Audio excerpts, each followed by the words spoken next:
Halo sobat nih, Megas lagi yuk, Martial God Asura, langsung aja gaskun. Mereview sedikit dari part sebelumnya setelah Chu Feng membantai bocah kampret yang mencoba untuk mengusik dirinya. Di sini Chu Feng ia juga membantai para elf yang memang ingin membunuhnya pula. Karena memang di sini Feng telah mengetahui sikap asli dari ras elf yang memang selalu membunuh para kultivator asing selain ras mereka untuk dapat memicu jarum suci itu bekerja.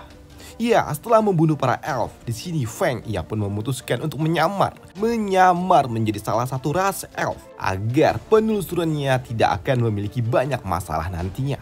Dan kini Feng pun juga kembali menyelam kolam itu lebih dalam lagi. Namun Feng yang menyelam lebih jauh lagi, doi pun dipantau oleh ras elf yang memang ada di tempat ini. Mereka pun juga tidak percaya kalau sosok yang ditiru oleh Feng, yaitu bocah yang bernama Allen, dapat menyelam lebih jauh lagi. Ya, di sini para ras elf mereka pun awalnya sedikit terkejut dengan perkembangan dari Allen, yaitu sosok yang memang ditiru oleh Feng. Tapi mengingat bocah Allen merupakan salah satu murid berbakat, mereka pun mewajarkan jika memang Allen dapat masuk lebih jauh lagi.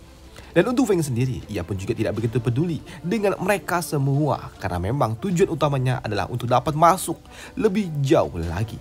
Dan Feng yang terus menyelam, ia juga mulai mendapat melihat bebatuan dan juga pasir yang sekiranya ia tebak kalau itu adalah dasar dari kolam suci ini. Tapi di sini yang mengejutkan bagi Chu Feng sendiri, saat ia menyelam lebih jauh lagi, ia pun mendapatkan sebuah susunan formasi unik yang sangat luar biasa tepat di dasar kolam suci itu. Dan itu juga membuatnya bertanya kepada Egi, seharusnya ini bukankah susunan formasi kuno itu? Ya, hal itu pun dibenarkan oleh Egi dan Egi juga menganggap ini sungguh sangat menarik. Dan jika aku tidak salah, ini hanyalah tampilan awalnya aja dari susunan formasi besar. Karena memang susunan formasi yang sebenarnya, aku rasa pasti ada di ujung sana.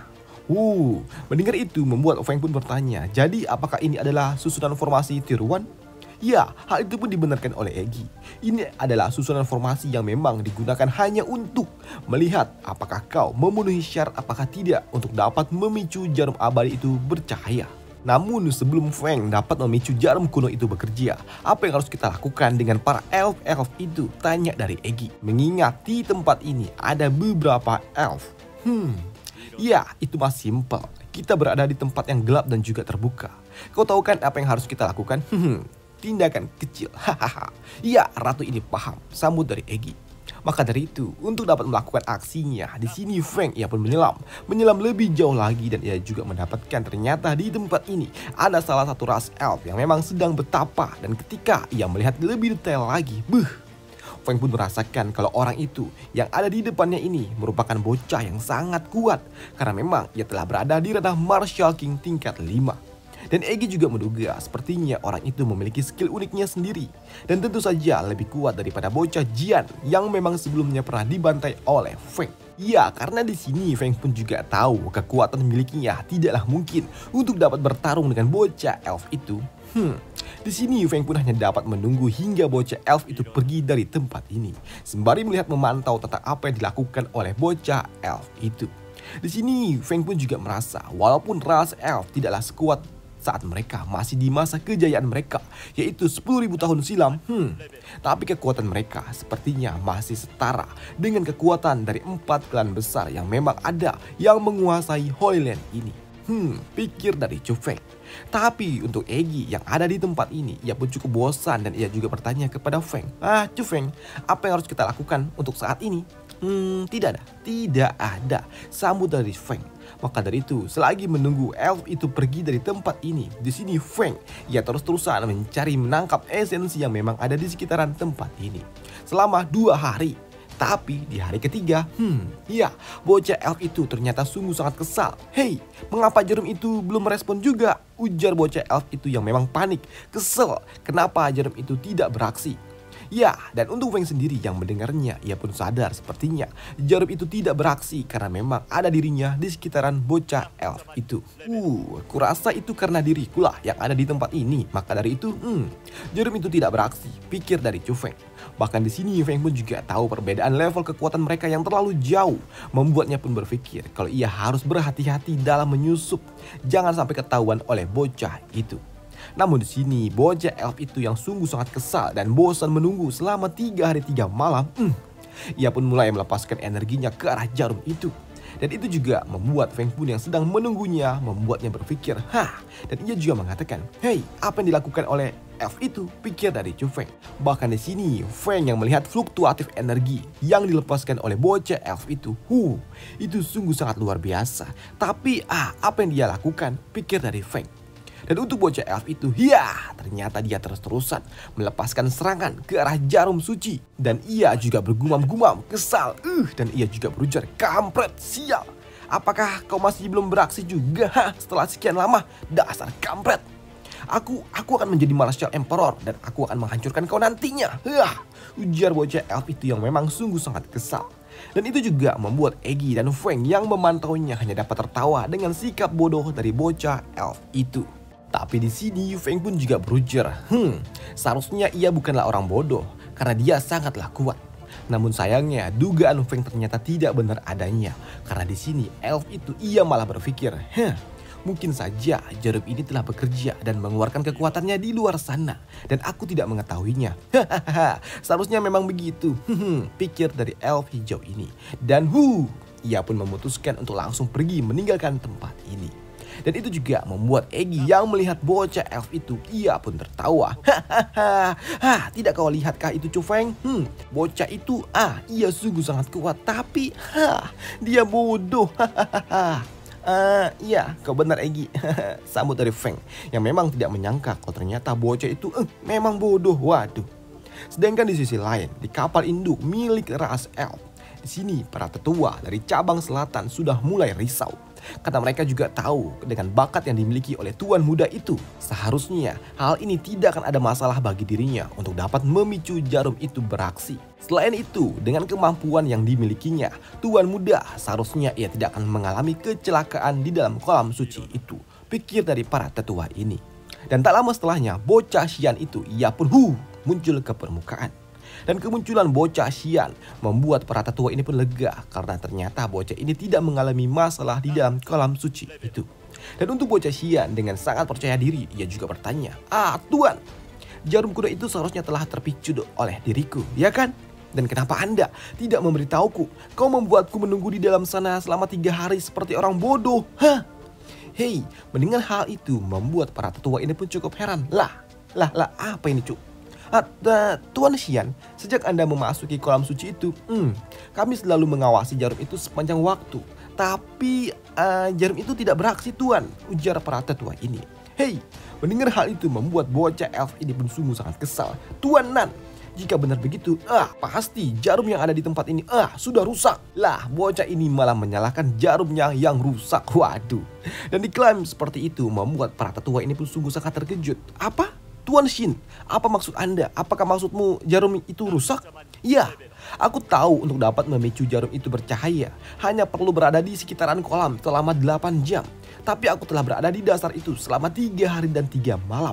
Dan tidak ada tanda-tanda apapun.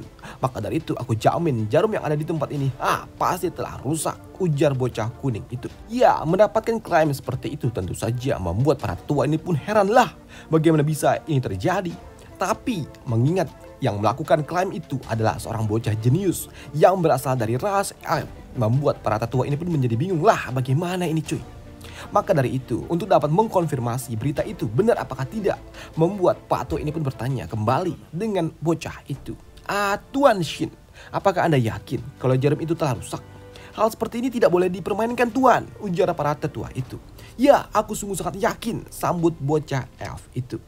Sedangkan di sisi lain saat ini Chu Feng, di sini Feng sedang berada di dasar kolam suci dan melakukan kultivasi di atas susunan formasi kuno itu. Dan melihat hal itu, di sini Eggy ia masih tidak percaya ternyata bocah elf itu benar-benaran bodoh. Waduh. Selain itu juga di sini Eggy pun juga tahu kalau Feng pasti ia berhasil memicu jarum itu beraksi.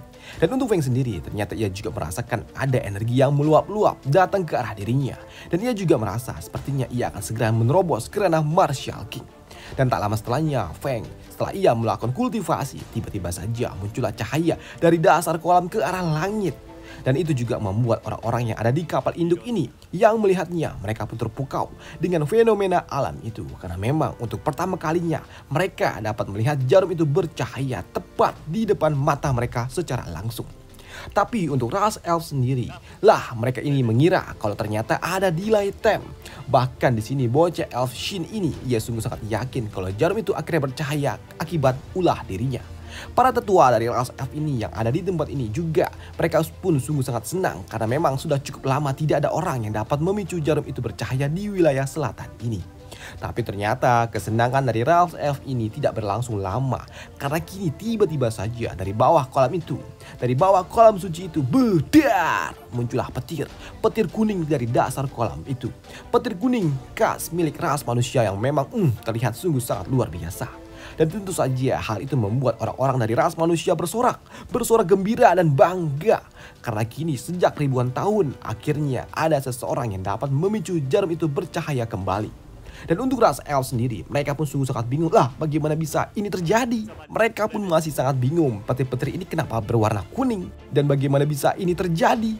Pikir dari ras elf itu. Karena memang sejak ribuan tahun, jarum suci ini tidak akan pernah terpicu oleh ras manusia ataupun ras monster. Bahkan di sini mereka juga menduga sepertinya ada salah seorang atau ada seseorang, dan mungkin saja selama berada di dasar kolam itu ada manusia yang memang menyelinap dan kau tidak mengetahuinya kah? Ujar tetua ini kepada bocah Shin itu. Dan itu tentu saja membuat bocah Shin yang mendengar hal itu, ia benar-benar sangat-sangat murka. Dan ia juga berujar, berani-beraninya dia melakukan hal ini dari belakang. Aku pasti akan mencarinya dan membunuhnya, ujar bocah Shin itu. Sedangkan untuk di langit sendiri saat ini petir-petir sungguh sangat mengerikan, menghasilkan, dan juga dari dalam kolam suci itu kini muncullah pusaran air yang sangat luar biasa kuat. Dan tak lama setelahnya tiba-tiba saja muncullah petir berbagai macam warna dari bawah jarum suci itu yang menembus ke angkasa. Dan petir-petir itu juga mulai memproyeksikan monster-monster gila yang memang sangat luar biasa mengerikan. Tidak 1, 2 ataupun 3, 4, tapi ada 5 monster yang muncul dari setiap warna dari petir yang muncul itu. Tapi tak lama setelahnya tiba-tiba saja petir itu pun bersamaan dengan jarum suci itu kembali masuk ke dalam kolam suci itu. Terus masuk menembus ke dalam kolam suci itu. Dan merasakan aura itu membuat Egi yang ada bersama Feng saat ini, ia juga berujar, Chu Feng, aku merasakan aura dari jarum itu telah kembali. Tapi karena memang tidak mendapatkan respon dari Feng, membuat Egi pun berpikir sepertinya Feng akan segera menerobos level kultivasinya. Dan berpikir sepertinya Feng akan mendapatkan kekuatan baru dari petir hitam yang memang dilepaskan oleh Feng sebelumnya itu, yang memang belum pernah dia picu. Namun untuk Feng sendiri, kini tiba-tiba saja muncullah sayap Ki berwarna biru dan kuning. Dan ia juga naik level ke ranah Martial King tingkat 1. Ya, kini Feng yang telah memicu jarum suci itu bercahaya dan juga naik level. Ia ingin sekali menguji kemampuan barunya itu, dan ia ingin pergi beberapa jarak agar ia dapat menguji kemampuannya dengan aman. Dan begitu dicoba oleh Feng di tempat yang telah ia tentukan, kini muncullah petir-petir aneh yang menjadi satu kesatuan yang memberikan efek yang sungguh sangat luar biasa kuat. Dan itu juga membuat Egi yang melihatnya, ia menduga sepertinya ini adalah kekuatan baru dari Divine Thunder. Namun sayangnya Chu Feng yang terlalu banyak melakukan aktivitas dan belum terbiasa dengan kemampuan barunya, ia merasa ada yang salah dengan tubuhnya karena ia merasa staminanya turun dengan sangat drastis, dan itu juga membuat Feng harus jatuh ke dalam kolam lebih jauh lagi. Dan Egi yang melihatnya, ia berpikir, hey, apa yang terjadi? Bagaimana bisa ini terjadi kepada Feng? Namun tiba-tiba saja ada cahaya hijau yang mendatanginya. Dan itu juga membuat Egi pun berpikir, hey, kekuatan apa ini? Kenapa tiba-tiba saja muncul? Dan ternyata cahaya itu datang dari seorang gadis cantik berambut hitam dan berujar, manusia, aku tidak menyangka ketika aku melihatmu lagi. Kau telah membuat langit dan bumi juga bergetar, dan itu membuat orang-orang yang melihatmu sungguh sangat kagum dengan kemampuanmu itu. Dan untuk Egi yang melihatnya dan merasakan aura hijau itu, ia merasakan cahaya ini yang dilepaskan oleh gadis itu adalah cahaya penyembuhan. Tapi gadis rambut panjang ini, ia pun juga berujar, aku tidak nyaman dengan penampilanku ini. Maka dari itu kini ia merubah penampilannya, dan ternyata ia adalah tuan putri dari ras elf. Dan ketika ia melihat ke arah Feng, ia merasa lega karena Feng akan baik-baik saja. Dan ia juga mengucapkan selamat tinggal setelah ia memberikan hadiah itu. Dan ia juga mengucapkan, semoga cahaya ini dapat memberikan kesembuhan untuk dirimu. Melihat hal itu membuat Egi pun berujar, Chu Feng, kau sungguh sangat beruntung. Sedangkan di sisi lain saat ini kolam suci ini udah mulai kondusif. Dan kini dari dalam kolam suci itu, ada seseorang yang keluar dari dalam kolam suci itu dan ternyata orang itu langsung disambut oleh mereka semua. Mereka semua orang-orang yang ada di tempat ini dan ternyata orang itu adalah bocah Yuan King. Bahkan di sini bocah Yuan ini heran lah kenapa kok rame cok. Tapi di sini bocah Yuan ini sungguh sangat bingung dengan apa yang terjadi, ditambah ketika para kroco-kroco yang ada di tempat ini menyorakinya dan menganggap kalau dirinya lah yang telah berhasil memicu jarum suci itu bercahaya. Mendengar hal itu membuat bocah ini pun tahu kalau jarum suci memang telah beraksi. Dan itu juga membuat bocah ini pun cukup bingung. Ya, aku tahu kalau Qin Guan, ia telah mengajar Feng masuk ke dalam dan tapi ia tidak pernah kembali. Waduh, maka dari itu aku takut kalau Guan ia telah mengalami kecelakaan. Maka dari itu aku terus menunggunya di atas aja. Tapi pada akhirnya ia tidak pernah kembali. Dan sepertinya mereka semua orang-orang yang ada di tempat ini mengira kalau akulah yang telah memicu jarum itu bercahaya. Maka dari itu kini bocah kampret ini ia pun ingin mengambil keuntungan itu. Dan ia juga berujar di dalam hati, bagaimanapun tidak ada orang yang tahu. Dan tidak ada orang yang menyaksikan dengan mata kepala mereka sendiri kalau aku bukanlah yang memicu jarum itu. Jadi sebaiknya aku ikuti saja permainan ini. Maka dari itu tanpa rasa malu sedikit pun di sini si kampret ini pun berujar, ya terima kasih. Ya, akulah yang telah memicu jarum itu bercahaya. Ya, mendengarkan pengakuan dari itu membuat para kroco-kroco yang ada di bawah sana memuji kehebatan dari bocah kampret Yuan King itu. Tapi tanpa sadar bocah itu juga telah memicu musuh baru yaitu ras elf. Mereka yang mendengar hal itu mereka sungguh sangat kesal. Apakah ini adalah ulahnya? Aku melihat orang itu masuk ke dalam kolam, tapi aku tidak melihat orang itu masuk ke dasar kolam, ujar salah seorang murid. Tapi di sini para tetua pun tidak peduli dengan itu semua. Ia bisa masuk apakah tidak? Mereka tidak peduli. Tapi yang terpenting jarum itu telah bercahaya. Tapi di sini, ia benar-benar sangat kesal karena telah dibokongin. Membuatnya berniat ingin segera membunuh bocah kampret Yuan King itu. Orang itu benar-benar tidak layak. Aku akan membunuhnya. Tapi hal itu pun dihentikan oleh seseorang dan orang itu ternyata adalah Tuan Putri dari ras elf ini yang baru saja tiba. Ya, kedatangan Tuan Putri membuat mereka semua berlutut. Selain itu, di sini bocah Shin ia pun menunjuk ke arah bocah Yuan dan ingin segera membunuhnya karena bocah Yuan itu tidak layak untuk dapat memicu jarum itu bercahaya. Dan hal itu pun dibenarkan oleh salah seorang tetua yang menganggap kalau ini adalah sebuah noda ketika Tuan Putri itu bertanya kepada salah satu tetua bagaimana dengan rencana si kampret Shin itu. Tapi di sini Tuan Putri pun mengatakan jika itu terjadi maka akan terjadilah perang dan itu akan memaksa mereka harus membunuh ratusan juta orang yang ada di wilayah selatan ini. Di sini Tuan Putri juga mengatakan kalau jarum kuno itu belum pernah dipicu oleh manusia dan manusia satu-satunya yang dapat melakukannya adalah Qin Xuan yang telah melakukannya 10.000 tahun silam. Dan jika memang mereka ingin menghapus noda itu, maka dari itu mereka harus membunuh semua orang yang ada di Hoyland ini. Dan setelah alur cerita dari Martial God Asura di sini dulu dan sampai jumpa di video selanjutnya. Bye. Next, Gak tahu. Next, bye.